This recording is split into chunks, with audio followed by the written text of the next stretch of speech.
Beh, spero che cambino tante cose, nel senso che sicuramente ci sarà la possibilità di offrire ai pendolari un servizio più confortevole, magari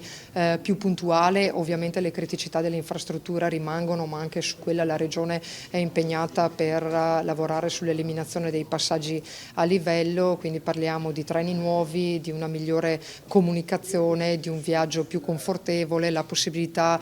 di trasportare bici, che questo non guasta perché ai pendolari questo serve molto, con l'inserimento anche di nuovi servizi che sono il treno a mare e il Chioggia Line, che abbiamo soprannominato Chioggia Line, e il Delta Po Link, che è un collegamento intermodale ferro-gomma con il Delta del Po per gli appassionati della bicicletta. Siete più pendolari di Serie A e Serie B, quindi? Sì, diciamo che è sempre stato il mio cruccio in questi 7 anni, l'ho sempre detto, era una consapevolezza, non l'ho mai nascosto e ho sempre fatto un mea culpa sulla situazione di queste 3 linee. Ci tenevo a dare delle risposte anche per provare i pendolari che in questi anni abbiamo lavorato, perché la gara non è una gara che fa in 2 o 3 mesi, è una gara europea, una gara complicata, anche solo la preparazione necessita di tempo, ma anche adesso che abbiamo l'aggiudicazione, il passaggio da un'impresa ferroviaria a un'altra, con il passaggio dei contratti, la gestione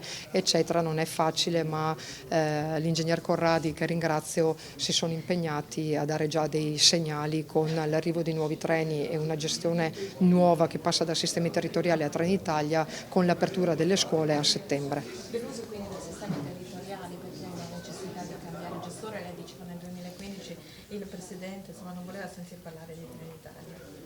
Allora, sono 2 cose diverse, cioè Trenitalia gestiva sostanzialmente, a parte queste 3 linee, tutte le linee del Veneto, ma i problemi che avevamo nel 2015, io sono arrivata nel 2015 quando il Presidente mi ha dato le deleghe, mi ha detto: i treni in Veneto non funzionano, vedi di farli funzionare. Il giorno dopo ho capito il perché per 6-7 mesi è stato un massacro quotidiano di pendolari, di comitati, cioè se ci pensate anche i comitati pendolari non ce ne sono più tanti in Veneto, alcuni si sono sciolti perché le criticità sulle linee sono state risolte e altri hanno una leale collaborazione, nel senso che sono in contatto anche con il direttore Agazio, dove se ci sono problemi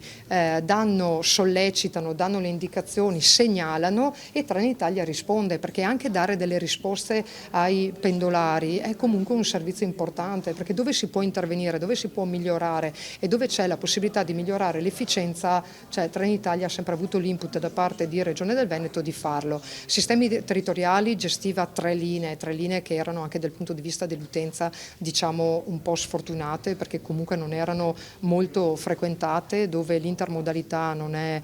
molto spinta, anche con il servizio di bus magari per potenziare il servizio, e anche sono le 3 linee che su 300 passaggi a livello sono un po' meno, però ve ne dico 300 che ci sono in Veneto, 150 sono nelle 3 linee e il passaggio a livello spesso e volentieri è veramente un ostacolo all'efficienza del servizio, quindi per tante cose non era neanche colpa di sistemi territoriali, ma era proprio colpa di problemi legati all'infrastruttura. Ovvio che le criticità legate all'infrastruttura ci sono ancora, alcuni passaggi a livello sono già stati eliminati, altri tenete presente che sull'Adria Mestre 4 sono stati eliminati e nei prossimi anni ne elimineremo altri 20, quindi è un intervento importante. Sulla Rovigo Verona ne elimineremo circa una decina, quindi insomma anche sull'infrastruttura c'è l'elettrificazione dell'Adria Mestre e ci siamo fatti finanziare sul contratto di programma con Rete Ferroviaria Italiana anche l'elettrificazione della Cerea Isola della Scala, per rendere completamente elettrificata la Verona-Legnago, che è sulla linea Verona-Rovigo. Quindi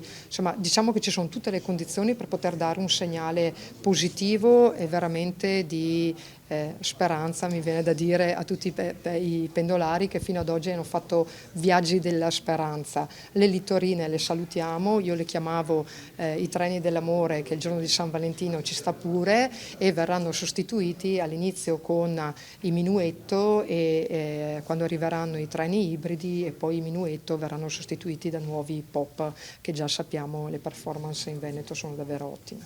Assessore, per quanto riguarda il Carnevale, un fine settimana con buonissime presenze proprio sui treni. Sì, assolutamente, il fine settimana per spostarsi in Veneto gli utenti veramente stanno prediligendo il treno. Negli anni scorsi, nei fine settimana del Carnevale, spesso e volentieri siamo andati in crisi perché ci siamo trovati, e voi ne davate attestazione, code infinite in stazione per rientrare. Questo fine settimana non c'è stato un problema, è andato tutto bene. Trenitalia ha portato la bellezza di 30.000